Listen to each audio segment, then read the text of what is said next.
but look at its inherent nature. Its inherent nature is spitefulness. Now in the process to come, this spitefulness is going to manifest at the physical level as everything is compressing. Which means you're going to really face spitefulness. And you're going to have very peculiar experiences. For instance, you will be trying your best to be good. And this has been going on for some time. You must understand that the process is not here from just the other day. It's been here for quite some time. And it has been compressing silently without being seen. Now that we are entering the stage of it is being where it will be seen, because the stage is set now, which means it is now done. Within this all, you will notice a peculiar thing, that sometimes you will make all the effort imaginable to be good, to do the right thing, and everything just goes wrong. It's like you can't get the point. What is really actually happening is that your physical manifested spitefulness, based on what you have programmed you to be, you as free will at all cost prevent you from going into an expression of equality as balance as life. Because unless you transcend this spitefulness, you'll never be free. And therefore you will seek out ways, and you must be really careful. Every single thing you will be doing, inherently you will be doing within the context of a back door called spite. And that spite you will call free choice. If things go bad, I have a choice. If this happen, I have a choice. If that happen, I have a choice. But what you're really saying in that is that you're already creating that choice.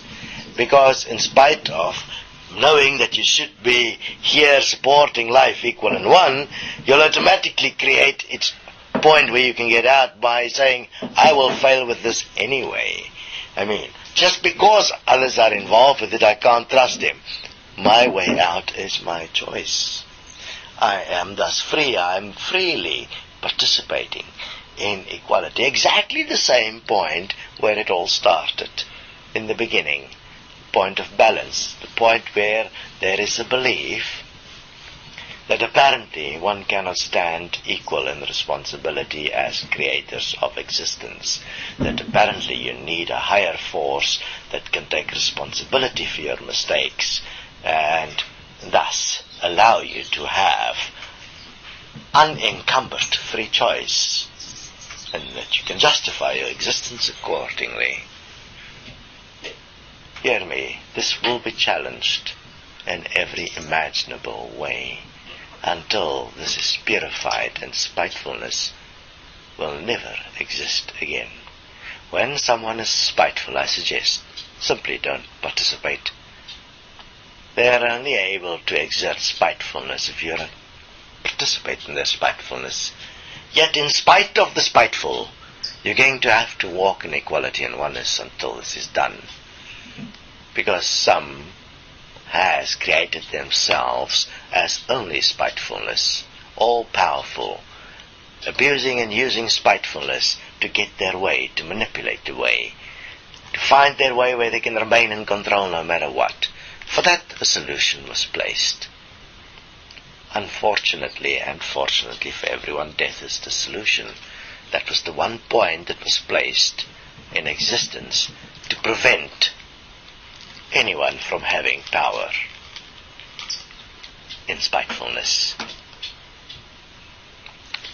Now that point has become highly effective in purifying existence from the spiteful. Consider that in your spitefulness you have become a monster that eats flesh. You've become a monster that abuses every single thing that exists. In the name of your free choice, you've become a monster that has created a thing called money to support your spitefulness so that you could be more wealthy and more successful than another in spite of though starving in this existence, you will hoard your spitefulness as money into things where you ban the king of equality in banking, and you will exist in your free will and have created all the tools necessary to make sure that this is how you exist. So hear me, you don't really want to change, you just want power. You just want to be able to express your spitefulness. You don't really want everyone to be equal, because then you would have stopped starvation, because you're quite capable of doing it. There is nothing in your way but yourself. You would have stopped war, but you weren't, because war is so nice as a spiteful trait.